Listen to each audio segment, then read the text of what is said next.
बच्चों, कैसे हो आप सब लोग? Hope you all are fine, doing great in your life. मैं समीर सर आप सभी लोगों का स्वागत करता हूं आराध्या क्लासेस के यूट्यूब चैनल के अंदर। बच्चों, इस लेक्चर को स्टार्ट करो इसके पहले मैं आप लोगों को एक इम्पॉर्टेंट इंस्ट्रक्शन देना चाहता हूं कि इस लेक्चर को देखने से पहले हमारा जो प्रीवियस लेक्चर है उसको ज़रूर से देख लीजिएगा, क्योंकि प्रीवियस लेक्चर का कुछ बेसिक कंसेप्ट हम इस लेक्चर के अंदर यूटिलाइज करने वाले हैं।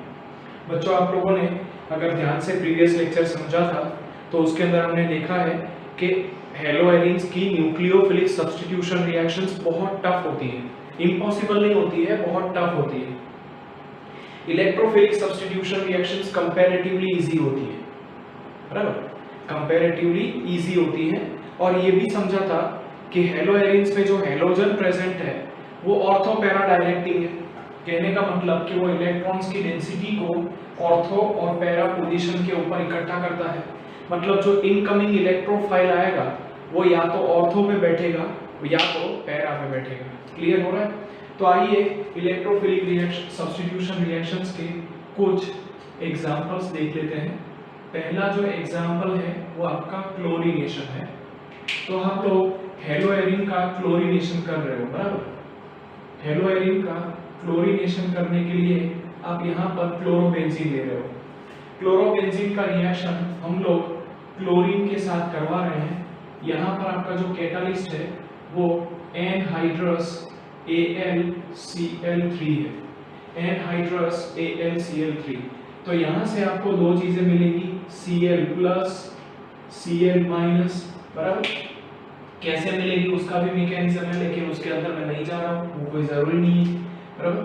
यहाँ पर जो H एटम है वो H प्लस के फॉर्म में निकलेगा, यहाँ पर जो H एटम है वो H प्लस के फॉर्म में निकलेगा। तो ये H प्लस और ये Cl माइनस कंबाइन होकर के सबसे पहले तो बना देगा HCl, बराबर। चलिए वो बात समझ में आ गई। अब ये Cl प्लस जो है वो इलेक्ट्रोफाइल हुआ, ये Cl प्लस इलेक्ट्रोफाइल हुआ, ये इलेक्ट्रोफाइल यहाँ पर जाकर के अटैक कर देता है। तो एक प्रोडक्ट इधर आपकी ऑर्थो डाइक्लोरोबेंजीन बनेगी। ऑर्थो डाइक्लोरोबेंजीन IUPAC देना चाहो तो IUPAC में इसको 1 नंबर दे दो, इसको 2 नंबर दे दो, 1,2 डाइक्लोरोबेंजीन मिलेगा। ये एक प्रोडक्ट हो गई। चलो लिख देता हूँ, ऑर्थो डाइक्लोरोबेंजीन, ऑर्थो डाइक्लोरोबेंजीन। चलिए दूसरी जो प्रोडक्ट मिलेगी वो बच्चा लोग पैरा डाइक्लोरोबेंजीन है, वो आपकी पैरा डाइक्लोरोबेंजीन है, ठीक है। यहाँ पर एक आपका हो गया ऑर्थो डाइक्लोरोबेंजीन और दूसरा हो गया पैरा डाइक्लोरोबेंजीन। क्यों ऐसा हुआ बच्चों? आप लोगों ने लास्ट लेक्चर के अंदर देखा था कि हेलोजन्स जो है वो ऑर्थो पैरा डायरेक्टिंग होते हैं, वो इनकमिंग ग्रुप को या तो ऑर्थो पे या तो पैरा पे बैठने देते हैं। क्यों ऐसा? क्योंकि इलेक्ट्रॉन की डेंसिटी ऑर्थो और पैरा पे होती है। रेजोनेटिंग स्ट्रक्चर्स अगर लास्ट टाइम अच्छे से देखा है तो आपको ये समझ में आ गया होगा। अब क्वेश्चन ये आता है कि इन दोनों में से मेजर प्रोडक्ट कौन सी होगी? तो बच्चों याद रखो कि जो पैरा है वो मेजर प्रोडक्ट होती है और ऑर्थो माइनर होती है। साइंस के बच्चे हो, क्वेश्चन तो पूछोगे क्यों ऐसा, ये मेजर ये माइनर ऐसा क्यों? तो समझो, यहाँ पर ये जो क्लोरोबेंजीन है ना, उसमें जो क्लोरीन है वो बहुत बड़ा एटम है, एटॉमिक नंबर 17। तो ये क्या करता है, यहाँ पर बड़ा होने की वजह से इन दोनों पोजीशंस को थोड़ा बहुत क्राउडिंग कर देता है, ढक देता है, बराबर। यहाँ पर ट्रैफिक जाम कर देता है अपनी बड़ी साइज की वजह से। और ये पैरा साइड तो एकदम खुली हुई है, कोई ट्रैफिक नहीं, तो जो भी क्लोरीन होगा वो मेजॉरिटी पैरा पे जुड़ेगा।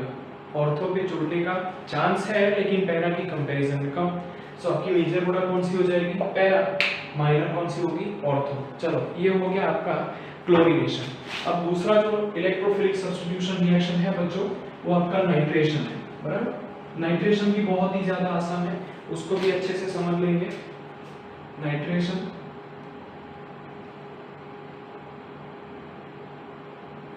तो नाइट्रेशन कैसे होगा? तो सबसे पहले तो आपका हेलोएरिन के फॉर्म में आप क्लोरोबेंजीन ले लीजिए, बराबर। नाइट्रेशन करवाना है तो नाइट्रिक एसिड कॉन्सेंट्रेटेड वाला ले लीजिए। कैटालिस्ट के फॉर्म में कौन आएगा? तो कैटालिस्ट के फॉर्म में कॉन्सेंट्रेटेड सल्फ्यूरिक एसिड जो है वो एज अ कैटलिस्ट यूज होगा। कॉन्सेंट्रेटेड नाइट्रिक एसिड और कॉन्सेंट्रेटेड सल्फ्यूरिक एसिड, जो कॉन्सेंट्रेटेड सल्फ्यूरिक एसिड है वो आपका कैटलिस्ट होगा और कॉन्सेंट्रेटेड नाइट्रिक एसिड है वो आपका रिएजेंट होगा। यहाँ से बच्चों इलेक्ट्रोफाइल कौन सा होगा वो समझ लेते हैं। तो यहाँ से दो चीजें मिलेंगी आपको, NO2 प्लस और OH माइनस। ये OH माइनस इधर के हाइड्रोजन को लेकर के, ये OH माइनस इधर के हाइड्रोजन को लेकर के क्या बना देगा, वाटर। तो साइड प्रोडक्ट आपकी आ जाएगी वाटर, साइड प्रोडक्ट आपकी क्या आ जाएगी, वाटर। अच्छा, यहाँ पर इलेक्ट्रोफाइल जो है वो या तो ऑर्थो पोजीशन पे लगेगा या तो पैरा पे लगेगा। इलेक्ट्रोफाइल कौन सा होगा, NO2 प्लस, तो ये यहाँ पर लग गया। अब आप बोलोगे NO2 प्लस था तो NO2 क्यों लगाया?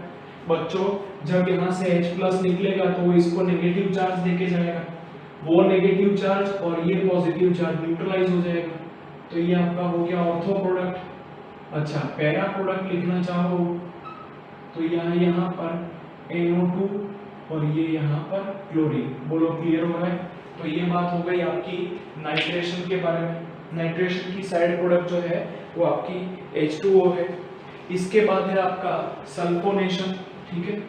इसके बाद जो इलेक्ट्रोफिलिक सब्स्टिट्यूशन रिएक्शन आप पढ़ने वाले हो वो सल्फोनेशन है।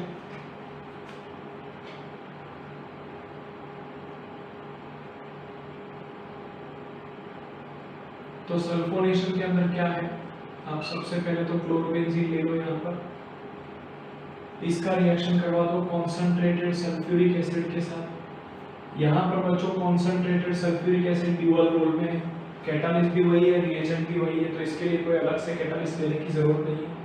तो कॉन्सेंट्रेटेड सल्फ्यूरिक एसिड आपको दो चीजें देने वाला है, पहला देगा HSO4- सॉरी, पहला आपको देगा SO3H और दूसरा OH-, ये आपका प्लस होगा।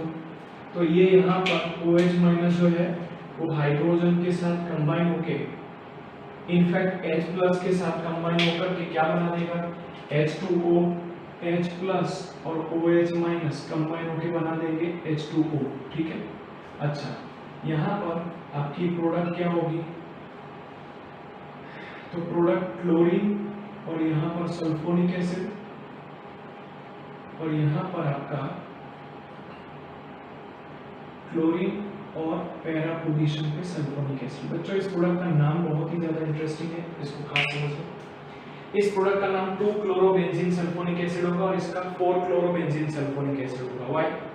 क्योंकि यहाँ पे सल्फोनिक एसिड हाईएस्ट प्रायोरिटी वाला ग्रुप है, तो उसको कम से कम नंबरिंग मिले इस तरीके से लिखना है। तो ये हो जाएगा 1 2 3 4, ये हो जाएगा 1 2, तो इसका नाम हो जाएगा 2-क्लोरोबेंजीन सल्फोनिक एसिड और इसका नाम हो जाएगा 4-क्लोरोबेंजीन सल्फोनिक एसिड। बोलो क्लियर हो रहा है? तो ये बात हो गई आपके सल्फोनेशन की, बराबर। सल्फोनेशन के अंदर जो प्रोडक्ट का नाम है वो भी मैंने आपको क्लियरली बता दिया है।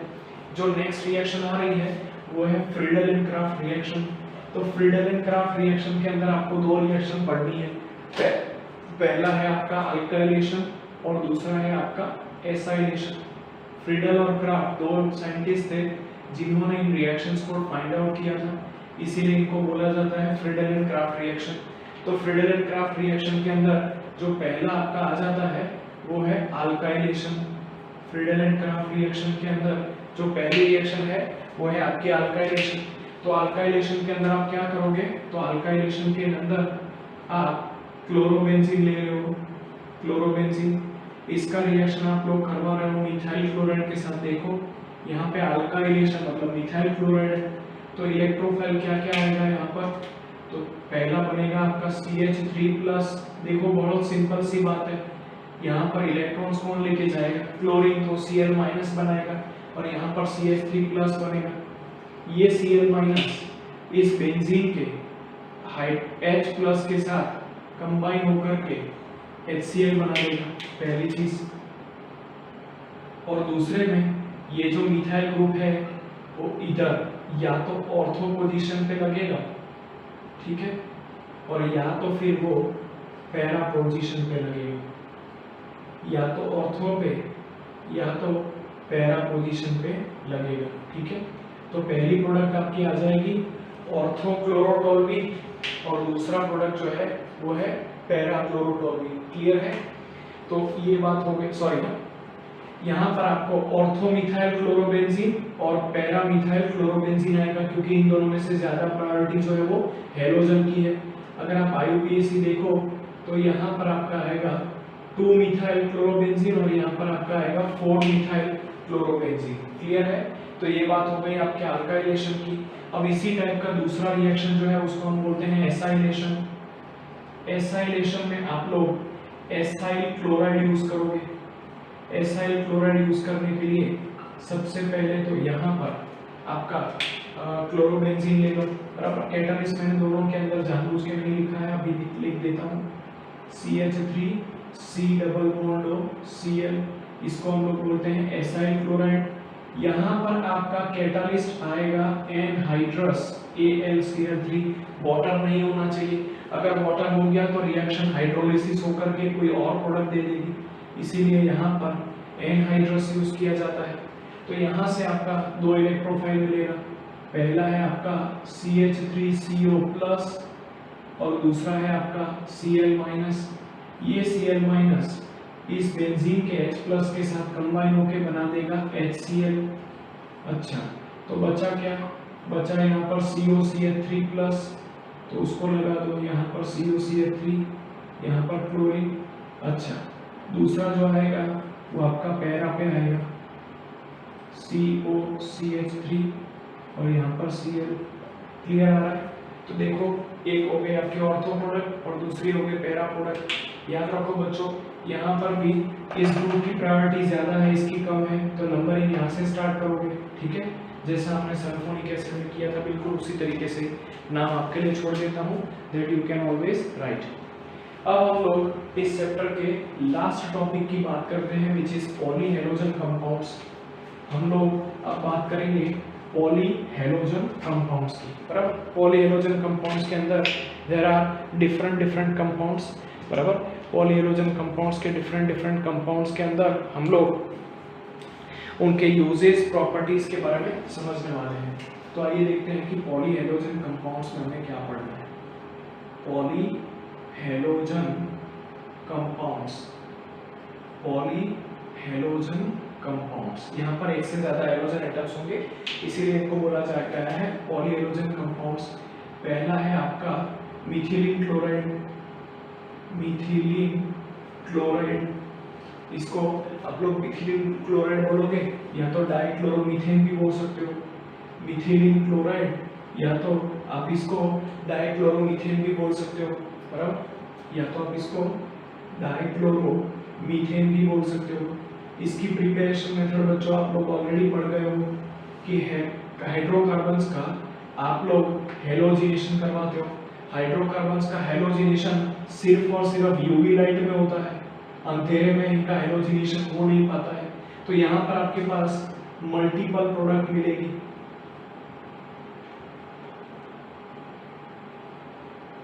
देखिए इस तरीके की मल्टीपल प्रोडक्ट मिलेगी। पहले में एक क्लोरीन डिस्प्लेस हुआ, दूसरे में 2, तीसरे में 3, तीसरे में 4, चारों के चारों हाइड्रोजन जो है वो क्लोरीन से डिस्प्लेस हो गए हैं। तो उसमें से एक प्रोडक्ट जो है आपका मिथिलीन क्लोराइड भी है।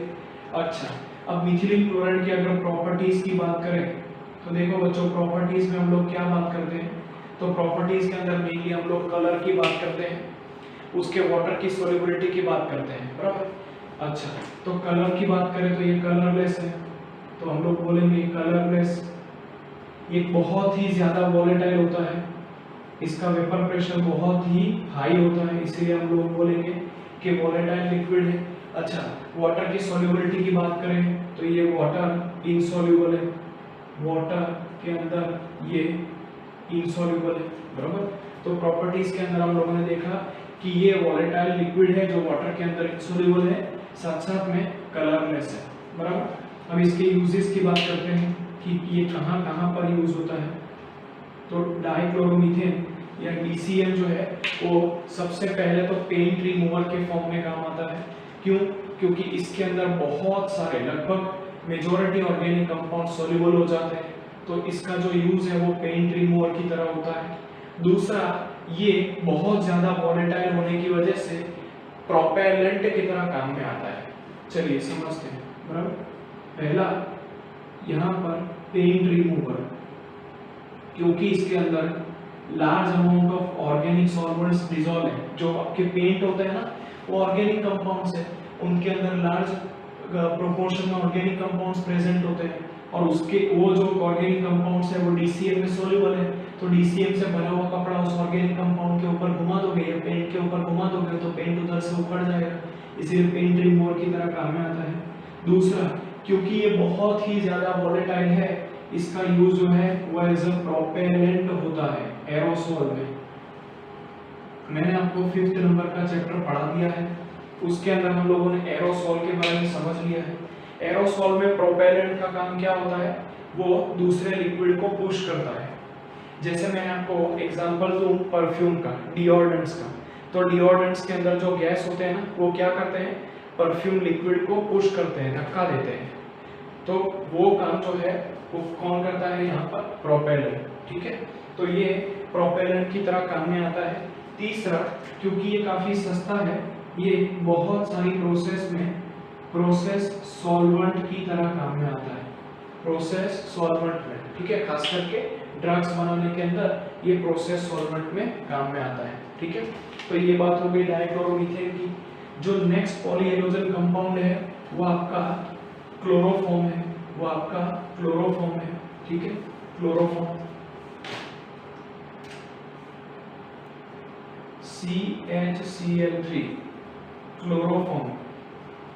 चोर लोगों का बहुत इंपॉर्टेंट फ्रेंड है ये क्लोरोफॉर्म। आप लोगों ने पुराना मूवी देखा होगा जिसके अंदर रुमाल में बहुत सारा लिक्विड ऐसे करके फिर सुंघा देते हैं तो बंदा सो जाता है, हकीकत में सो नहीं जाता है, वो बेहोश हो जाता है, बराबर। तो वो जो काम करता है वो क्लोरोफॉर्म ही करता है, बराबर। तो इसकी पहले तो प्रिपरेशन देख लेते हैं बच्चों। प्रिपरेशन हम ऑलरेडी डिस्कस कर चुके हैं कि मीथेन का आप लोग क्लोरीनेशन कर दो सूरज दादा की हाजिरी में, क्योंकि अंधेरे में तो ये रिएक्ट ही नहीं करेंगे, बराबर। तो बहुत सारी प्रोडक्ट बनेगी, CH3Cl बनेगा, CH2Cl2 बनेगा, CHCl3 बनेगा जो हमारी प्रोडक्ट है, और CCl4 कार्बन टेट्राक्लोराइड भी बनेगा। ठीक है, तो ये आपकी प्रिपरेशन मेथड हो गई। अच्छा, प्रॉपर्टीज की बात करते हैं। प्रॉपर्टीज, तो प्रॉपर्टीज के अंदर मैंने बोला ना आपको कि कलर, वाटर सॉल्युबिलिटी की बात करोगे तो ये कलरलेस है, बराबर। और इसकी जो स्मेल होती है वो बहुत ही ज्यादा स्वीट होती है, बराबर, बहुत ही ज्यादा स्वीट होती है। वाटर के सॉल्युबिलिटी की बात करें तो ये इनसॉल्युबल है। तो पहला प्रॉपर्टी लिखेंगे कि कलरलेस लिक्विड है, और इसकी जो स्मेल होती है वो बहुत ही स्वीट होती है, इसीलिए ही लोगों को सूंघना अच्छा लगता है और उसके बाद बेहोश हो सकते हैं। इसकी जो स्मेल होती है वो बहुत ही ज्यादा स्वीट होती है। अच्छा, ये वाटर के अंदर इनसॉल्युबल होता है, वाटर के अंदर इनसॉल्युबल होता है, बराबर। तीसरा, इसके इनहेलेशन की वजह से इन अनकॉन्शियसनेस आ जाती है। इसके इनहेलेशन की वजह से बंदा जो है वो अनकॉन्शियस हो जाता है, मतलब बेहोश हो जाता है। ये सेंट्रल नर्वस सिस्टम के ऊपर सीधा सीधा इफेक्ट करती है, इसीलिए बंदा जो है वो अनकॉन्शियस हो जाता है। अब इसके यूजेस की बात करते हैं, बराबर, कि कहां कहां पर काम में आता है। तो देखिए, पहला यूज तो पता ही होगा, बराबर, क्योंकि इसका इफेक्ट सीधा सीधा सेंट्रल नर्वस सिस्टम के ऊपर है ना, ये एनेस्थेटिक एजेंट की तरह काम में आता है। दूसरा, क्लोरोफॉर्म जो है वो रेफ्रिजरेंट बनाने के काम में आता है। अब रेफ्रिजरेंट क्या होता है बच्चों? रेफ्रिजरेटर के अंदर आपने देखा होगा कि कुछ कूलेंट गैसेस यूज किए जाते हैं, कुछ कूलेंट गैसेस जो बहुत ही ज्यादा ठंडक क्रिएट करने के लिए यूज होते हैं। एसी में भी इस तरीके के गैस यूज किए जाते हैं। आप लोगों ने सुना होगा कि एसी का या फ्रिज का गैस खलास हो गया है, वो गैस जो उसको रेफ्रिजरेंट या कूलेंट बोला जाता है, उस कूलेंट को बनाने में क्लोरोफॉर्म यूज होता है, बराबर। तो इसके यूजेस की बात करें तो ये रेफ्रिजरेंट की प्रिपरेशन है, ये रेफ्रिजरेंट की प्रिपरेशन में यूज होता है, बराबर। दूसरा, इसका यूज जो है वो एनेस्थेटिक के फॉर्म में, या एनेस्थीसिया बनाने में, और चौथा ये लैब रिएजेंट है, लेबोरेटरी के अंदर एज अ सॉल्वेंट काम में आता है, बराबर। तो देखिए ये बात हो गई आपके क्लोरोफॉर्म की, बराबर। अब हम दो कंपाउंड हम पढ़ चुके हैं, पहला है डाइक्लोरोमीथेन, उसके बाद है ट्राइक्लोरोमीथेन या तो क्लोरोफॉर्म। अब यहाँ पर क्लोरोफॉर्म के साथ एसोसिएटेड एनसीईआरटी के अंदर एक बहुत ही इंटरेस्टिंग क्वेश्चन दिया हुआ है कि why CHCl3 is stored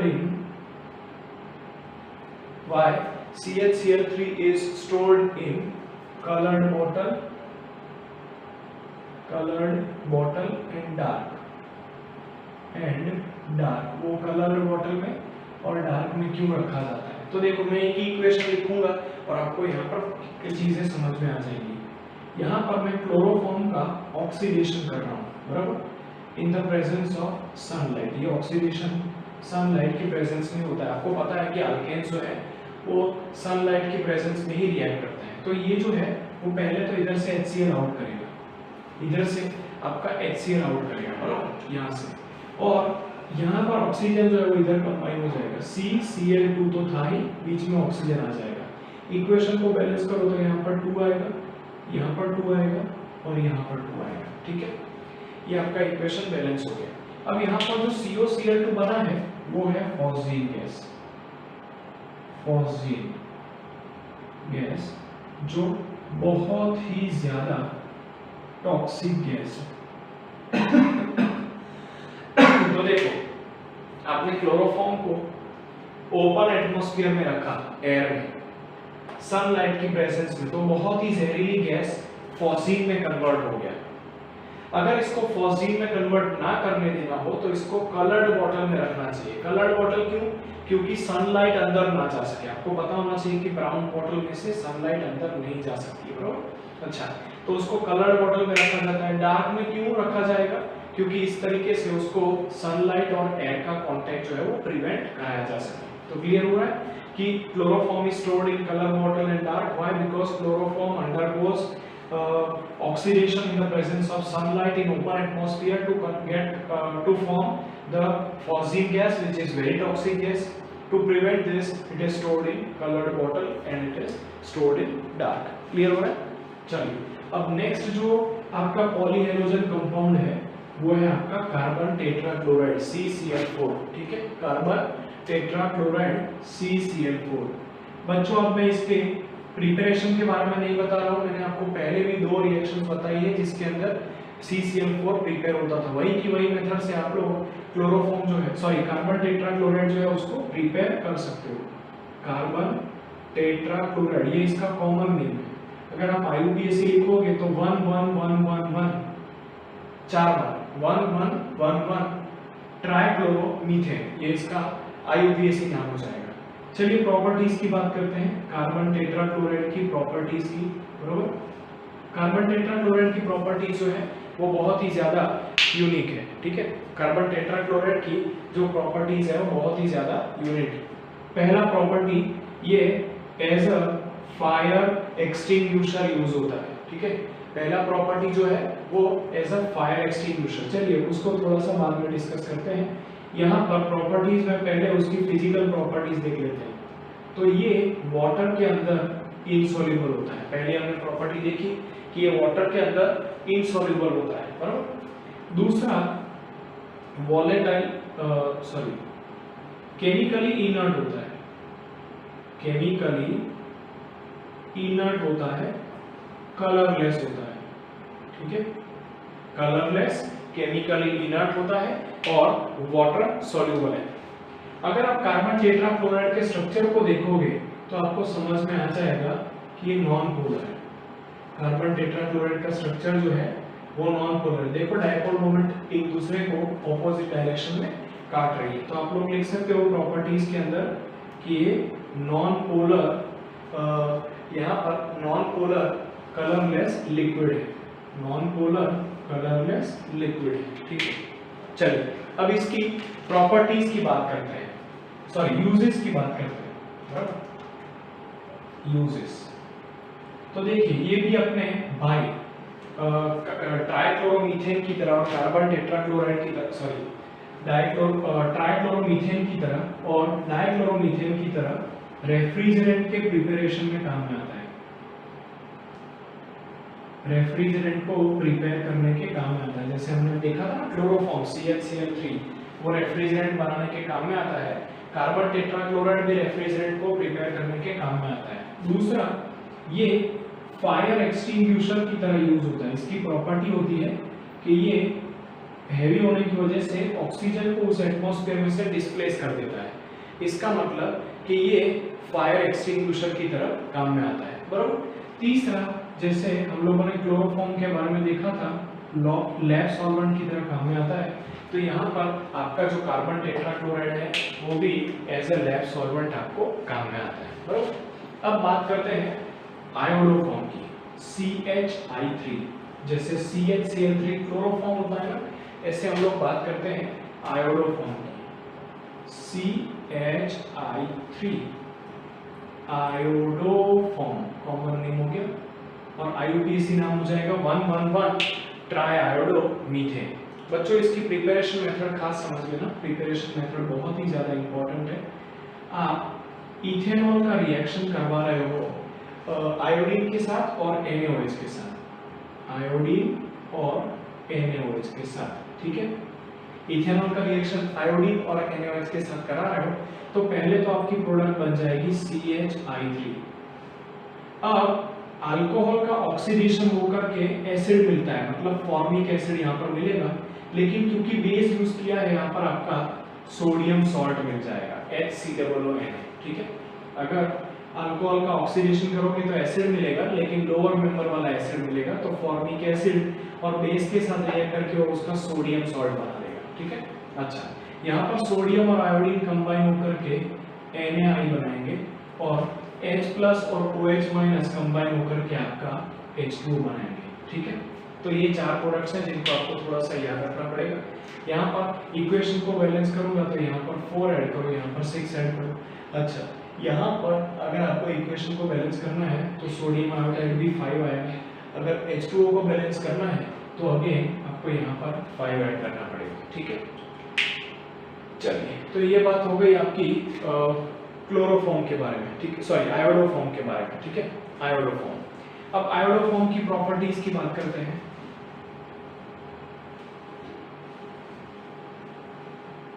iodoform की प्रॉपर्टीज, तो देखो आयोडोफॉर्म जो है वो येलो कलर का सॉलिड है। अभी तक हमने जो भी कंपाउंड्स, पॉलीहेलोजन कंपाउंड्स देखे, उनका फिजिकल प्रॉपर्टी जो था वो लिक्विड था, मतलब कलरलेस लिक्विड था। लेकिन यहाँ पर इसकी बात करें तो ये येलो कलर का सॉलिड है, येलो कलर का सॉलिड है। दूसरा, सॉलिड होने की वजह से ऑब्वियसली मेल्टिंग पॉइंट होगा, लेकिन वो मेल्टिंग पॉइंट जो है वो हाई होता है, तो इसका जो मेल्टिंग पॉइंट है वो हाई है। तीसरा, इसका स्मेल बहुत ज्यादा ऑब्जेक्शनल होता है, ठीक है, ऑब्जेक्शनल स्मेल, इसका बहुत ही ज्यादा गंदा वाला स्मेल होता है, बराबर। ऑब्जेक्शनल स्मेल जो है वो हमको देखने को मिलता है इन केस ऑफ आयोडोफॉर्म, बराबर। अब इसके यूजेस के बारे में समझते हैं। यूजेस, ठीक है, आयोडोफॉर्म आपको समझ में आता है कि आयोडीन लिबरेट करेगा, आयोडोफॉर्म आयोडीन लिबरेट करता है, इसीलिए इसका जो यूज है वो एंटीसेप्टिक की तरह होता है, antiseptic agent because of liberation of iodine, because of liberation of iodine. But इसको यूज नहीं किया जाता है, इसकी जगह पे दूसरे आयोडीन कंटेनिंग फॉर्मूलास को यूज किए जाते हैं, फॉर्मुलेशंस को यूज किया जाता है। व्हाई? क्योंकि हमने अभी पढ़ा कि इसका स्मेल जो है बहुत ही गंदा होता है। नो डाउट ये आयोडीन लिबरेट करता है, आयोडीन लिबरेट करता है, इसका मतलब कि ये जो है वो हमको क्या बोलते हैं, एंटीसेप्टिक के फॉर्म में काम आएगा, सही। बट ये जो है वो जनरली यूज नहीं किया जाता है क्योंकि इसका जो स्मेल है वो बहुत ही ज्यादा खराब होता है, बराबर। अब नेक्स्ट पॉलीहेलोजन कंपाउंड की बात करते हैं, which is freons. Next halogen compound जो है दे आर फ्रीऑन्स।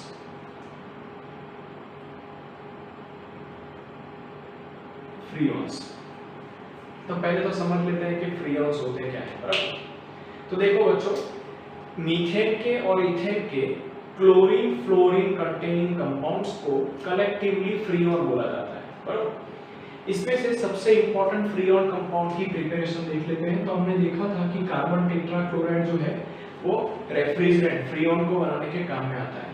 तो यहाँ पर एंटीमनी ट्राइफ्लोराइड का रिएक्शन आप कार्बन टेट्राक्लोराइड के साथ करवा दो तो 2 क्लोरीन एटम को रिप्लेस कर लेगा, मतलब कि डाइक्लोरो डाइफ्लोरोमीथेन बनेगा और यहाँ पर आपका एंटीमनी ट्राइक्लोराइड हो जाएगा, एंटीमनी ट्राइक्लोराइड हो जाएगा।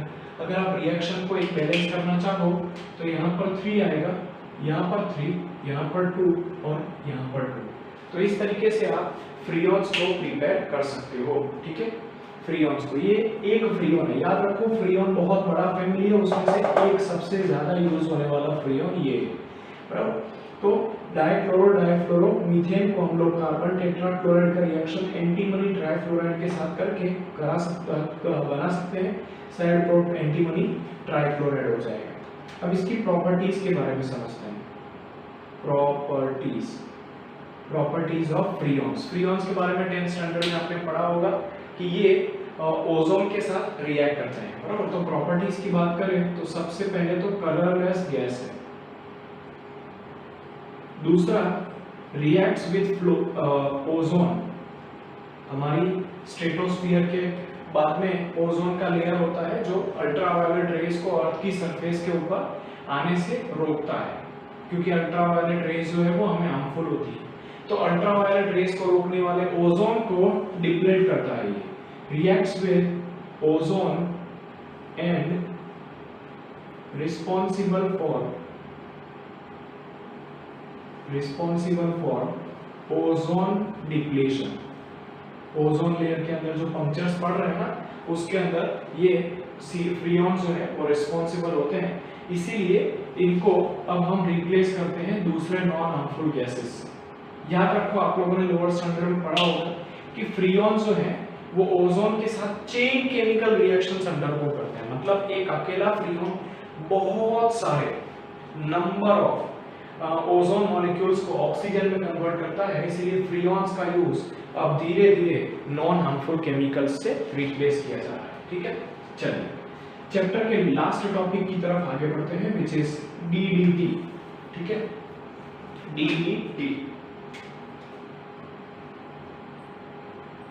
डीडीटी का फुल फॉर्म देख लीजिए। चलिए मैं पहले आपको प्रिपरेशन मेथड बता देता हूँ, फिर आपको फुल फॉर्म बताऊंगा, बराबर, तो ज्यादा समझ में आएगा।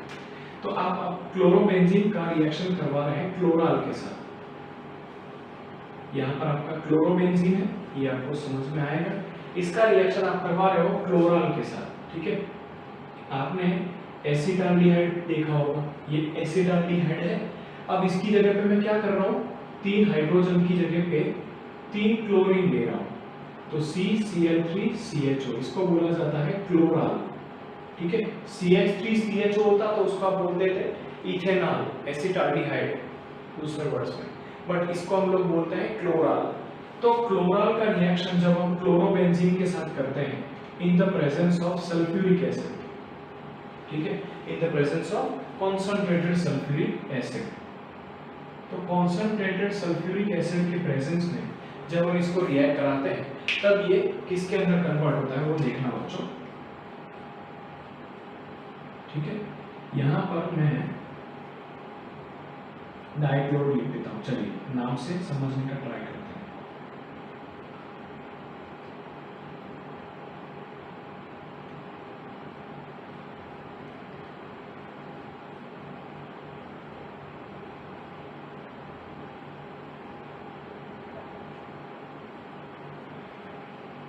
इस तरीके का कंपाउंड बन जाएगा। इसको याद कैसे रखेंगे वो अभी सिखा रहा हूं आपको मैं। देखिए नाम पर से इसको याद रखते हैं, बराबर। साइड प्रोडक्ट आपकी H2O होगी, वो आप समझ सकते हो खुद से, बराबर। नाम से याद रखते हैं। नाम है इसका dichloro diphenyl, dichloro diphenyl trichloro ethane.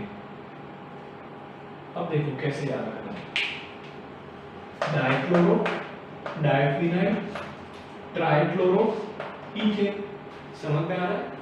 Dichloro diphenyl trichloro ethane. Clear हो रहा है ना? चलिए, ये इसका IUPAC नेम है। अगर आपको नहीं समझ में आ रहा है तो समझो, यहाँ पर 3 क्लोरीन है तो ये आपकी मेन चेन हो जाएगी। ये आपकी मेन चेन है, उसमें 1 और 1 पोजीशन के ऊपर डाइक्लोरोफिनाइल है, बराबर? तो हम लोग बोल रहे हैं डाइक्लोरो डाइफिनाइल। देखिए ये क्लोरोफिनाइल है ना, तो डाइक्लोरो डाइफिनाइल। फिर यहाँ पर 1 पोजीशन के ऊपर ट्राइक्लोरो है, तो 1 1 1 ट्राइक्लोरो और इथेन है, इसीलिए बोल दिया इथेन। क्लियर हुआ? तो DDT dichloro diphenyl trichloro ethane. अब प्रॉपर्टीज की बात करते हैं, DDT की प्रॉपर्टीज की बात करते हैं, बराबर? तो प्रॉपर्टीज के अंदर ये व्हाइट कलर का सॉलिड है जो वाटर के अंदर लगभग इनसॉल्युबल है, बराबर? White colour solid, white colour का स्टेबल सॉलिड वाटर के अंदर इनसॉल्युबल है। पार्शियली सॉल्युबल भी कुछ जगह पे देखने को मिलेगा आपको, बट जनरली इनसॉल्युबल ही होता है। और बहुत ही ज्यादा स्टेबल है, या आप ऐसा बोलो कि नॉन बायोडिग्रेडेबल है, इसका डीकंपोजिशन नहीं होता है। अब डीकंपोजिशन नहीं होता है, उसकी हार्मफुल इफेक्ट क्या होगी वो बाद में समझेंगे, बराबर? अब यूजेस, ये डिस्कवर कुछ 1873 के आसपास हुआ था, 1870 के आसपास, लेकिन 1920 के बाद पता चला कि ये इंसेक्टिसाइड है, बराबर? ये इंसेक्टिसाइड है और इसको मॉस्किटोज के लिए यूज किया जाता था। कौन से mosquitoes? Malaria causing female Anopheles नाम का कोई मच्छर आता है ना, जिसके काटने की वजह से आपका मॉस्किटोज मलेरिया होता है, बराबर? उसको मारने के लिए DDT यूज करते थे। बट देखो प्रॉब्लम क्या है DDT के साथ। DDT डिस्कवर हुआ था कुछ 1870 के आसपास। 1920 के बाद पता चला कि वो इंसेक्टिसाइड है और वो मच्छर को मारने के लिए काम में आता है। कौन से मच्छर? जो मलेरिया कॉज करते हैं वो। इस चीज के लिए जिस साइंटिस्ट ने उसको इंसेक्टिसाइड के फॉर्म में आइडेंटिफाई किया था उसको नोबेल प्राइज में मिला था। बात समझना, इसको फाइंड आउट किसी और ने किया था, लेकिन वुलर नाम का साइंटिस्ट था, if I am not wrong, बराबर? तो वुलर नाम का साइंटिस्ट था जिसने आइडेंटिफाई किया कि ये बहुत ही बढ़िया इंसेक्टिसाइड है और ये मलेरिया कॉजिंग मच्छर को मार सकता है। उस चीज के लिए इसको फिजियोलॉजी और मेडिसिन का उस टाइम पे नोबेल प्राइज मिला था। क्यों? क्योंकि जैसे अभी कोरोना वायरस सब लोगों को परेशान कर रहा है ना, उस टाइम पे मलेरिया सब लोगों को परेशान कर रहा था और मलेरिया की वजह से बहुत ज्यादा मौतें हो रही थी। तो उस टाइम पे तो ये इंसेक्टिसाइड के फॉर्म में काम आ गया, बट अभी इसका यूज जो है वो बैंड है। मैं आपको समझाता हूँ क्यों। मैंने यहाँ पर लिखा हुआ है कि नॉन बायोडिग्रेडेबल है, तो समझना इंसेक्टिसाइड की बॉडी में जाएगा, बराबर? इंसेक्टिसाइड को थोड़ी देर के लिए मार डाला, बराबर? अब वाटर के अंदर इंसॉल्युबल है, तो जो किसान इसको इंसेक्टिसाइड के फॉर्म में यूज करेगा उसको क्या होगा, ये पानी के अंदर इंसॉल्युबल होने की वजह से पानी बहते बहते खेतों में से बहते अल्टीमेटली रिवर में और सी में जाएगा। अब ये क्योंकि नॉन बायोडिग्रेडेबल है, वो बहुत स्टेबल होगा और वहां की जो फिशेस है ना उनकी बॉडी में चला जाएगा। उनकी बॉडी में जाकर के उनको मार डालेगा। पहली चीज, वहां से अटकेगा नहीं, उनके जो फैट टिश्यूज है ना वहां पर भी स्टोर्ड रहेगा, क्योंकि नॉन बायोडिग्रेडेबल है। हमारा बॉडी इसको या लिविंग बॉडी उसको मेटाबोलाइज नहीं कर पाता है, तो नॉन बायोडिग्रेडेबल है, मतलब फिश तो मर जाएगी। अब उस मरी हुई फिश को जो भी खाएगा वो भी मरेगा। जैसे वल्चर खाएगा तो वल्चर मरेगा, स्नेक खाएगा तो स्नेक मरेगा। कहने का मतलब पूरी की पूरी लाइफ साइकिल को ये सत्यानाश करके रख देता है, बरोबर? इसीलिए डीडीटी का यूज जो है वो इंडिया के अंदर और यूएसए के अंदर तो लगभग 1973 से बैन है। क्यों? क्योंकि पूरी की पूरी लाइफ साइकिल को ये बर्बाद कर देता है। जो वल्चर्स जो है वो गायब हो गए ना, वल्चर्स जो है वो गायब हो गए ना, उसका सबसे बड़ा रीजन यही है। वल्चरों के कुल का नाश करने वाला राक्षस जो है वो डीडीटी है, समझना, बरोबर? अब यहाँ पर इसका क्यों इसने इस तरीके से किया वो मैंने आपको समझा दिया है। दूसरा, इसको अब दूसरे रीजन से भी यूज नहीं किया जाता है। क्यों? क्योंकि मेजॉरिटी इंसेक्टिसाइड ने इसके लिए अब रेजिस्टेंस डेवलप कर लिया है। मतलब इंसेक्टिसाइड के ऊपर डालोगे ना तो आराम से खा पी के उसको पचा के बैठ जाएगा, उसकी बॉडी में इसके खिलाफ उसकी बॉडी में डीडीटी की वजह से किसी भी टाइप का रिएक्शन नहीं आएगा। जैसे बच्चा लोग होते हैं वो टीचर्स के लिए रेजिस्टेंस डेवलप कर लेते हैं ना, अगर टीचर में कैपेबिलिटी कम हो थोड़ी सी तो वो इग्नोर करते हैं, उसको ज्यादा काउंटिंग में नहीं लेते हैं। लाइकवाइज डीडीटी को अब इंसेक्टिसाइड्स काउंटिंग में नहीं लेते हैं, इग्नोर कर देते हैं, बराबर। उनकी बॉडी में रेजिस्टेंस डेवलप हो गया है। तो फिर क्वेश्चन आता है कि फिर इसको यूज क्यों किया जाता होगा, बराबर। कुछ कंट्रीज ने बैन किया है तो कुछ कंट्रीज क्यों यूज करते हैं? ये काफी सस्ता है, बहुत ही ज्यादा सस्ता, ठीक है। इसीलिए कुछ कंट्रीज अभी भी इलीगली डीडीटी का यूज करते हैं, लेकिन इंडिया और यूएसए जैसे डेवलप्ड और अच्छे कंट्रीज ने इसका यूज जो है वो बैन कर दिया है। क्लियर हो रहा है? आई होप आज की चीजें आप लोगों को क्लियर हुई होंगी। नेक्स्ट लेक्चर के अंदर हम लोग एनसीईआरटी की एक्सरसाइज और इन टेक्स्ट के क्वेश्चंस को सॉल्व करेंगे। पहले एनसीईआरटी के कुछ क्वेश्चंस लेंगे, फिर कुछ इन टेक्स्ट लेंगे, और इस तरीके से इस पैटर्न में हम लोग एक्सरसाइज का सॉल्यूशन करेंगे। तब तक के लिए thank you very much, bye bye.